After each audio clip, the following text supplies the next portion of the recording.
Hi, everybody. Welcome to the Jimmy Dore Show. We have a special guest with us today. He is a socialist journalist, activist in the New York City area. He's been a contributor to the Black Agenda Report since 2013, and his work has also been published in outlets such as the American Herald Tribune, Counterpunch, Truth Out, and the Mint Press News. And he's here to talk about he's got a new book out. It's fantastic. It's called American Exceptionalism and American Innocence. Here it is. See, I have it all booked, but I've been reading it. It's fantastic. It's Danny Haiphong. Hi, Danny. How are you? Hi, Jimmy. Thank you so much for having me.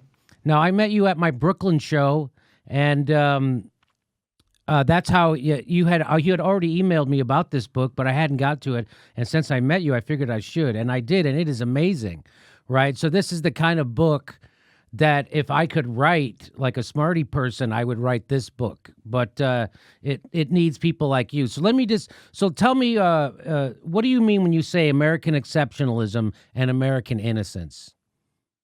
Sure. Great question. So in the book, we really wanted to talk about the ideology of American exceptionalism and American innocence, and to approach a lot of the things that you already talked about on your show, through the lens of how the ruling class really shapes the narratives around so many important issues, whether we're talking about the election, whether we're talking about war, whether we're talking about capitalism.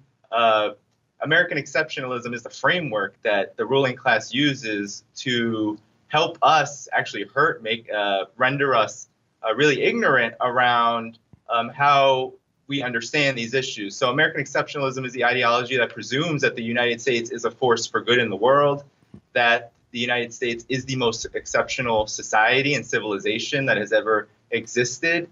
And it is really a white supremacist ideology. It's an imperialist ideology. It's a warmongering ideology, which is used by the ruling class to justify its behaviors, its policies, and its social relationships that it produces through class warfare, racism, and et cetera. And American innocence, on the other hand, is very related. Well, let's stop. Yeah. Let's stay with American exceptionalism for a second, right? Because someone can hear what you just said and said, "Well, what do you like?" Stephen Colbert. I was watching him interview Tulsi Gabbard, and Stephen Colbert said that I think America is generally a force for good in the world. Now, that is also a derivative, or that is a symptom. Or that gets produced from the American exceptionalism thinking, correct? That idea that America is a force for good in the world when we're actually not. Yes, exactly. And people like Stephen Colbert, who are paid by the ruling oligarchy of the United States, which is really a global oligarchy, because what the United States does in this country, imposing conditions whereby workers, half of them in the United States, make less than $30,000 per year. That, as Tulsi Gabbard says a lot, has a lot of implications abroad, where the United States creates conditions of misery in places like Iraq, where U.S. sanctions and bombing campaigns and the ongoing war there has killed millions of Iraqi civilians. So people like Colbert spout out, and we heard this with Hillary Clinton in 2016 during the election, when she said, America is already great. And so there's this basic assumption that the ruling class in the United States makes about what the United States is all about, in order to justify all of the policies which really harm workers all around the world, both at home and abroad. And the ruling class doesn't want us to approach these problems. And that's why they really dislike Bernie Sanders right now, is because he is not an American exceptionalist politician. He is talking about the problems that working people face in this country. And Tulsi Gabbard talks about the problems of U.S. wars abroad. And this really challenges the U.S. and American exceptionalist assumption and worldview. So people would say, though, so you are kind of, I was always taught American exceptionalism was just the way things were, and that we have to accept that America is exceptional as a country throughout the world because of our ideology, right? That we spread democracy. Correct? That's the pushback to that, right? When you attack the idea of American exceptionalism, how do people push back against that? It's the values, Jimmy. It's all about how freedom and democracy and liberty are embedded in the values of the United States. And that's American innocence, whereby even when we bring up, the United States has the largest prison population in the world. 70% of them are Black and Latino. When we bring up that the U.S. has 800 military bases around the world and has 70% of the world's countries occupied with U.S. Special Operations Forces, when we bring up these small points, we get those are bad things, but the values of the United States are still worthy of upholding. And that allows these policies to be reformed in some way to become more effective. And so American exceptionalism is really a way that an ideology and a way for the ruling class to reform certain policies to make them more effective, not less harmful, but more effective in their implementation. And that's what really the Democratic Party has acted. That's how they've acted for the last 40 plus years. They've acted as a more effective evil, the American Exceptionalist Party. That's that's what I'm talking about. You say things, in a very succinct way, clear way. That's well said. So I just want to, you talk about, at the end of the book, you kind of talk about what the book's about, which is, you say, you talk all about our imperialism and how it's based on the idea of American exceptionalism and American innocence. And you say the U.S. military is the armed body of the American state that enforces exceptionalism and innocence by way of ideological and material violence. Perhaps at no other moment has it become more important for progressive and radical scholars, activists, and organizers to come together and oppose the endless wars waged by the U.S. military. We believe this book equips a new generation of progressives and radicals to do just that. So why is now the most important time, and how does this book equip radicals to stand up against the war machine? War in the United States has become so normalized, and there really is no left right now in the United States to challenge wars. No. We see what the Obama administration did to the left generally, the black left in particular, neutralizing anti-war sentiments by propping up someone like Obama, who was seen as this inclusive president, this president that represented oppressed people, black people in particular. And he was able to more effectively implement and enforce militarism around the world and in the United States. He increased the militarization of the police from a very small number under the Bush administration to over $784 million given to the police, military weaponry given to the police over his tenure, actually only 6 years into his tenure as president during his 2 terms. So right now, what we are seeing is that both political parties in the United States, the entire ruling class, they all agree that endless war is a necessary policy, that China and Russia need to be contained, their growth, their influence in the world needs to be contained, and that every single site of struggle against U.S. imperialism must be eliminated. We just saw that in Bolivia with the U.S.-backed coup there. We see this in Ukraine through this ridiculous Ukraine Gate conversation. No one's talking about how the United States overthrew the democratically elected government of Ukraine in 2014 and empowered literal Nazi forces to become the armed body of the state, as well as holding key electoral seats in Kiev. We don't hear about that. And this is a very scary situation when Russia is nuclear armed, China is nuclear armed. And guess what? The United States has already used nuclear weapons in World War II. And we talk about that in the chapter on World War II. So the U.S. is a warfare state. And at this moment, war is so important for both political parties, the capitalist interests, the corporate interests that they represent. And we need to stand up to it now. And the only way we can do that, we have to first understand how the ruling class thinks and how they are telling us how to think and what to think about U.S. wars. And they tell us that they're exceptional. Yes, that is exactly right. Well, you make the point about how, which I think is a great point, that how it after 9/11, we never answered the question, and we didn't really even ever ask it in earnestly or sincerely. Why were we attacked? Why were we attacked on 9/11, right? And so the answer we were given was from George Bush was that they hate us for our freedom, which of course immediately everyone just made fun of that because we know that's ridiculous, but nobody ever got a better answer than that, right? No. And to this day, the United States' political apparatus, both political parties, the so-called managerial class that runs the state, they never talk about the roots of the war on terror, why it was really waged. They just say that there was terrorism that is over there in the Middle East, and that it's that terrorism that ultimately led to the 9/11 attacks. Well, the United States' biggest ally in the Middle East, or one of them, along with Israel, is Saudi Arabia. And Saudi Arabia is the largest sponsor of terrorism. And we know that the Saudi Arabia, as well as its other Gulf allies that are so pinned to the United States materially, economically, militarily, they are actually funding terrorists in places like Syria. And this goes back to 1979, when Jimmy Carter decided with Brzezinski to wage a war to give in Afghanistan, to give the Soviet Union its own Vietnam. So what it did was it used the Mujahideen, which is basically Al-Qaeda, to destroy Afghanistan and pull the Soviet Union into a war right on its border in order to facilitate the speeding up of its collapse. And so that led to a whole host of problems leading to the Iraq War, leading to the wars that we've seen in the Middle East that the United States has waged. And this terrorism problem has only grown.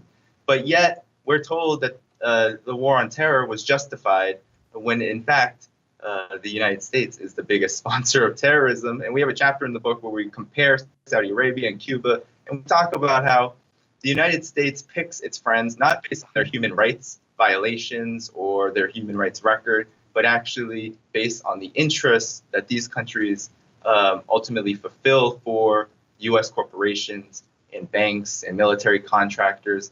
That Cuba is demonized for being an independent country, for universalizing healthcare, education, for sending doctors, 20,000 plus doctors abroad.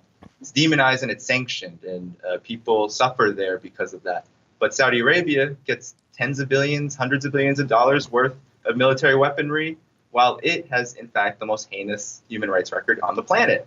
And so we have to look at that and challenge the exceptionalist rhetoric around the war on terror, which says that the U.S. has the right to be the police state of the world because it is, in fact, an enforcer of human rights. Well, we can see with Saudi Arabia and Cuba, its selectivity around human rights shows that, in fact, human rights are no concern to the United States' political apparatus in Washington and the corporate interests that own it. So would you say it's a fair statement to say that American exceptionalism is ruining the world? It's a big lie, and it is ruining the world in the sense that all of the problems that we are facing right now, which are rooted in the imperial system, the U.S. Is the overlord of, whether we're talking about environmental degradation, whether we're talking about endless war abroad, whether we're talking about the police state here in the United States, the endless spying, collection of our data. We live in a country where 45% of those in solitary confinement and active torture are Black men. And the United States imprisons 80,000 plus people in solitary confinement, prolonged isolation, which Julian Assange is facing right now because of the US and its UK allies. American exceptionalism helps justify all of the miserable things that working people face at home and abroad. And yes, it is ruining the world, but it also facilitates rebellion and resistance. And our book is also about that story, because what American exceptionalism also does is it creates this universal consciousness around how the U.S. is a force for good in the world. It's always great. These values are what we uphold. Well, there have been people, especially Black Americans, especially working class people in the United States, who have always said, no, that's not the real narrative. That's not the real experience of working class people in the United States. And we talk about that. We talk about the McCarthy era blacklisting and repression of especially people like Paul Robeson, who raised his kids in the Soviet Union. And we talk about how Russiagate is all about saying that the United States has the right to tell a country like Russia what to do, while at the same time going after activists and journalists like Black Agenda Report, like yourself, Jimmy, who, you know, as you've said many times, the demonetizing on YouTube, all of this is all about maintaining control through this farcical Russiagate narrative. Yes. So you, well, what you make the point in the book about, after 9/11, rather than explore the roots of U.S. foreign policy in possibly instigating the attack, you say American exceptionalism defines the enemy as anyone or anything that is presumed to hate the American way of life. And those who hate the American way of life have no rights that the American nation state is bound to respect. So that's that whole thing. They hate us for our freedom. Not they hate us because, well, we've been bombing them for oil. We overthrew democratically elected governments in the Middle East, we're backing Wahhabis, all that stuff. It's none of that. It's just that they hate us for our freedom, and then that gives us carte blanche to not respect their humanity one bit, right? Exactly. And I was at an event yesterday in New York City where Max Blumenthal, Aaron Mate, Margaret Kimberly of Black Agenda Report, we're all talking about propaganda and manufacturing consent. And one of the ways in which the war on terror has manufactured consent is using American exceptionalism, using this fear. It's really what American exceptionalism also is fear-mongering. It's all about talking about how the United States as a nation is under attack from so many different kinds of threats. And whatever the ruling class labels as a threat usually points to a people, whether it's a people, a class, or a certain development like terrorism, which it wants to use to justify certain policies. So we saw in the war on terror, in order to justify massive surveillance, in order to justify, of Muslims, for example, in New York City, plenty of people who practice Islam can tell the tale of being falsely detained, followed by the FBI. That still goes on to this day. We see Mayor Bloomberg apologize for stop and frisk. But really what stop and frisk always was a way to profile Black and brown people in New York City as criminals and as potential terrorists. And the FBI has this campaign, this Black identity extremist campaign, which it literally labels activists or even just Black Americans who talk about natural hair as potential extremists. And we see on social media that their profiles are being surveilled and taken down, and it goes on and on and on. So really, yes, the war on terror is really a policy of terror against oppressed people and working class people. And any development that the United States needs to control, it labels it a terrorist event or a terrorist phenomenon, and it goes after it accordingly. Well, before the fall of the Soviet Union, whenever they wanted to go after something or invade a country or do something that would otherwise be illegal, they would just say we're fighting communism, right? So then the Soviet Union falls, and so then the establishment, the military-industrial complex, the corporation are like, well, what do we use now? We can't keep saying we're fighting communism, because that's what they would always say. Oh, we're fighting communists. That's why we're installing a right-wing puppet of the United States, right? And but what they were really doing is just whenever the indigenous people got control of their government and started to keep their natural resources for their own people, the United States would send the Marines down there and say, fuck you, you're a communist, and now we got to get some good capitalists in power, right? So and you say in your book, just as the threat of communism was utilized to wage war on dissidents in the American mainland and dissident nations abroad, so too did the war on terror give the American ruling class an avenue from which to expand its war apparatus. So in case you didn't know, I don't know, I'll tell my audience that while they're doing the impeachment hearings, which is nothing but a sideshow and a distraction, right now, everybody in Congress agreed that we should renew the Patriot Act. Did you know that? So I've heard, and it should come as no surprise because both political parties have absolutely fallen in love with the Patriot Act since Bush rammed it through following 9/11. And what's really interesting about your point about the Soviet Union falling too is that one of the things we try to get across in our book is that the resistance to empire, the fact that working class people in the United States, workers abroad, poor people abroad, there has been a resistance among them to empire, to the conditions imposed upon them.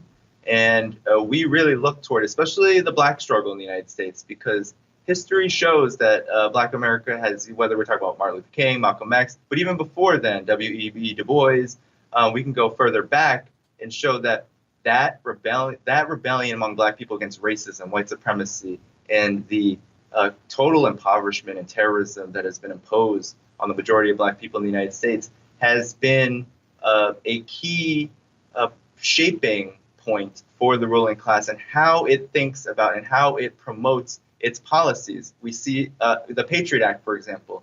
Not only did it label every citizen a potential terrorist and justified the ability for the U.S. surveillance state to collect all of our data, but at the same time, the war on terror policy was all about fear-mongering people who practice Islam, Arabs who either lived in the United States or lived abroad. That narrative of the other, just like Black people for centuries have been called criminals, have been called inferior to white people, Arabs and Muslims became the target, and white America and the population in general were taught to fear people who were coming after their freedoms and rights so that they could just give them up and become even more suppressed than they were before. And so we really have to look at this resistance, because the Soviet Union, as well as the rest of the socialist bloc, whatever we may think of it, did provide that alternative abroad, which created a threat to the United States' imperial interests.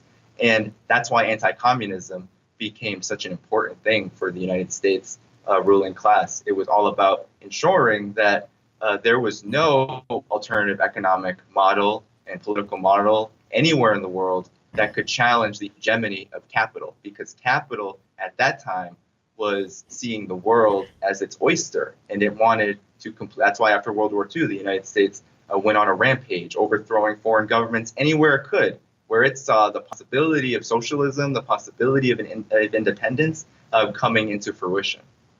So any one that had an economic system that might compete with our brand of capitalism is deemed a threat. They're called a communist, and they're overthrown by the Marines. And then American corporations come in and steal their natural resources. That's how it goes. Well, you really lay it out in the book. You lay out, the psychology of American exceptionalism and American innocence, which is that, that innocence, like, well, we must be doing good everywhere. Why would our government lie? We wouldn't bomb a hospital, that kind of thing. So, Raytheon, so if you look, you look at this, here's Raytheon puts out a commercial with the Girl Scouts, as if Raytheon is making Girl Scout cookies instead of bombs that kill people in Yemen right now, right? It's the normalization of killing. It's also the normalization of war profiteering. Like that's a whole thing about how working for Raytheon and making billions of dollars is just a normal part of life, killing people. They call it keeping the world safe. Yeah. So anyway, you've gotten a lot of great praise for this book, and it's an amazing book. American Exceptionalism, American Innocence. You lay it all out, and it's really well written. It's just riveting. Every page I have something underlined on. But like, for instance, I'll do one more. Just to the point we're talking about the war on terror and how they're using it. The war on terror was therefore, in large part, a psychological assault that justified military expansion and further distorted the economic realities that undergirded such expansion. So people, so is there a, Tulsi Gabbard calls out our regime change wars really well. She spoke out on Venezuela without repeating CIA talking points on it, so that was good. I haven't heard her talk about Bolivia yet. Is there Bernie came out strong in Bolivia. Is there anybody in the political arena at all, inside of presidential politics or in any other, that kind of speaks against American imperialism and talks about the drawbacks of American exceptionalism? No, Jimmy. Unfortunately, when we look at the Democratic Party especially, because we know what the Republican Party offers, and we knew that Donald Trump was really pulling a hoax when he was talking about being a politician who was anti-war. He even called the Republican Party party of the working class at one point, which is hilarious because the Republican Party has been a white man's corporate party for decades upon decades. But in the Democratic Party in particular, what we see is that the military-industrial complex, these corporations we talk about, Raytheon, Boeing, et cetera, they really do make up a large section of the donor class, and they have such a control over the DNC where the majority of candidates, even someone like Bernie Sanders, who did come out with a really decent statement about Bolivia. I was kind of surprised since he called Maduro a vicious tyrant in the second party debate. I was surprised that he came out and talked about poverty and the uplift of indigenous people. Those things are facts and really difficult to say. So obviously there's a lot of people pushing Bernie Sanders to come out more, and I think his foreign policy is better this time around. However, I'm taking credit for his stance on Bolivia. Well, I mean, we all really appreciate on the left all the work that you do, and so, but Bernie Sanders still doesn't make militarism a central point of his campaign. And Tulsi Gabbard, I really appreciate what she does in the campaign, but because there is this hostility around the question of war when it comes to the DNC, we can see that both of those candidates still pick they kind of pick their poison. They pick their spots and when they're going to oppose intervention. And that is a problem for me as an anti-imperialist who sees the entire military apparatus, whether it's the intelligence apparatus, whether it's the military itself, the military contractors, all acting as one in service of capitalism and imperialism. So the Democratic Party, I do not think, is the vehicle for that because it is so owned by these forces. Really what we're going to need is a break. And hopefully militarism will be part of that break because one of the things we try to do with our book is show that what happens to people around the world really does affect how we live here in the United States. So when the U.S. wages wars and spends trillions of dollars to destroy Iraq, to destroy Syria, to destroy Libya, to destroy nearly every country that isn't its allies, and the U.S. has fewer and fewer allies, that comes back to the United States tenfold in terms of the poverty that's increasing for working class people, in terms of the same military advisors actually being part of the mass incarceration state. We know that there's a lot of overlap there. We know that the NYPD goes to Israel and trains in anti-terror operations, counter-terror operations. So we know that there is this link. And right now, the progressive movement in the United States hasn't been able to break through that complete whitewashing of war and peace, the complete whitewashing of U.S. militarism in order to make those connections, because I think we'll be a lot stronger when we're able to see that actually, no, Russians aren't our enemies. They're our potential friends because they're facing NATO guns and bombs all across their border that is negatively affecting us. The same with China, the same with Syria.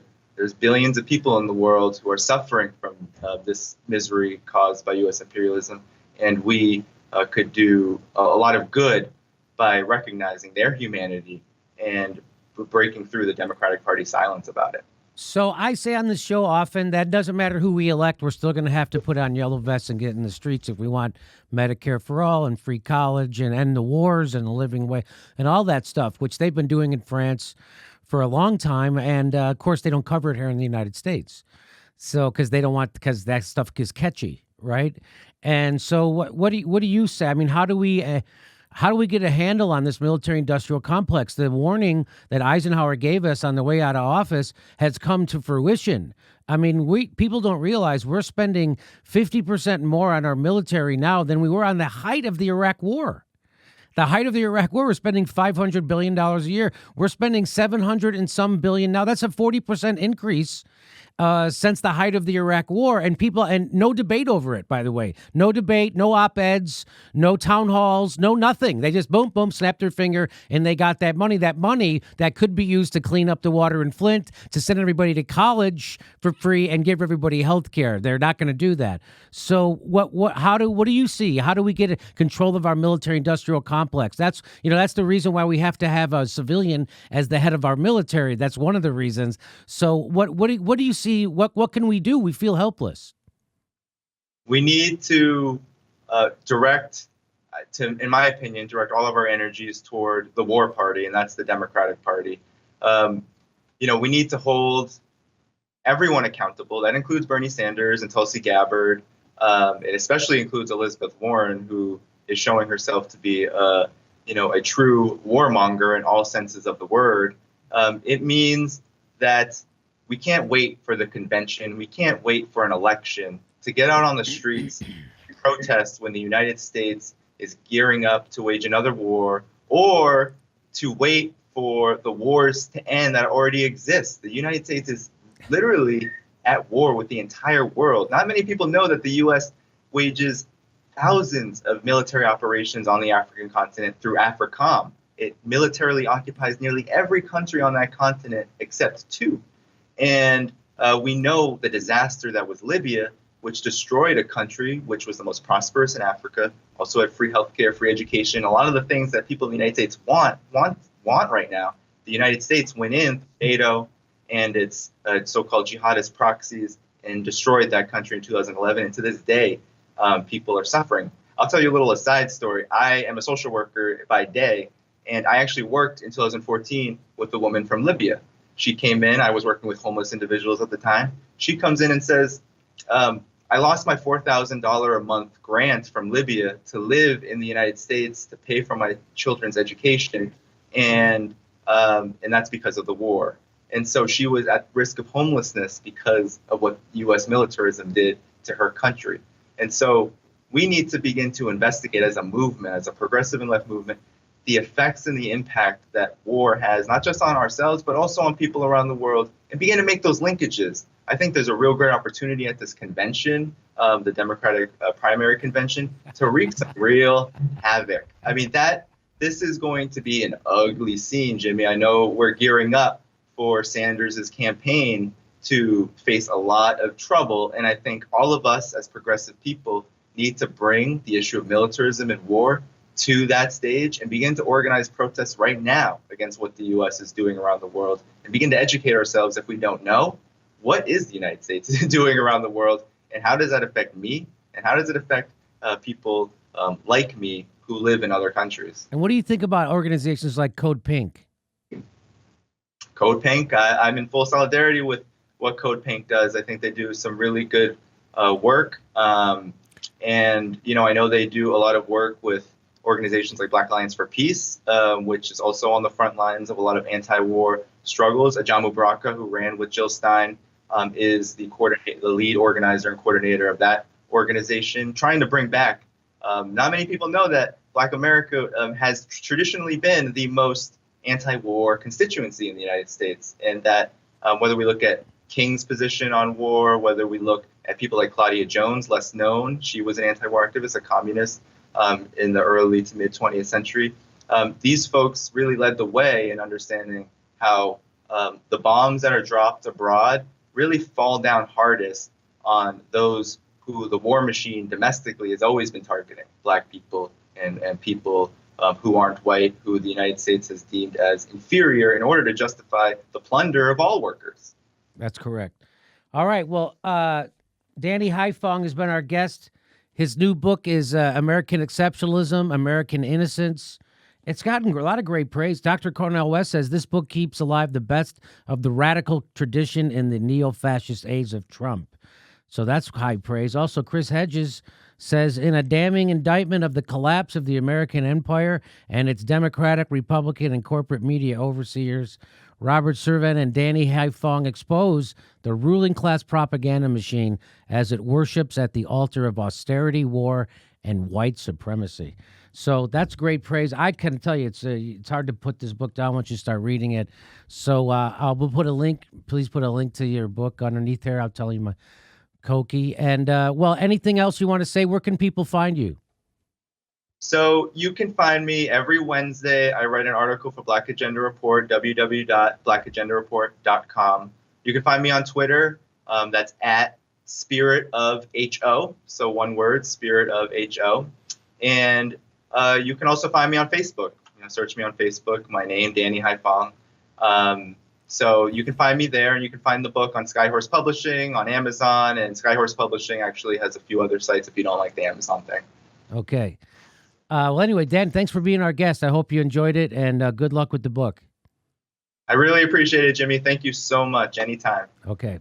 All right, buddy. That was great. Good job. Come see our live show. We're going to be in Honolulu on December 27th. We'll be in Portland, Oregon, and then we go to Tempe, Arizona, San Jose, California, Sacramento, Miami. Go to jimmydorecomedy.com for a link for all the tickets for all our live shows coming to a town near you, and become a patron or support the Jimmy Dore Show. We give you hours of bonus material every week. Go to jimmydorecomedy.com, become a premium member. Thanks for your support.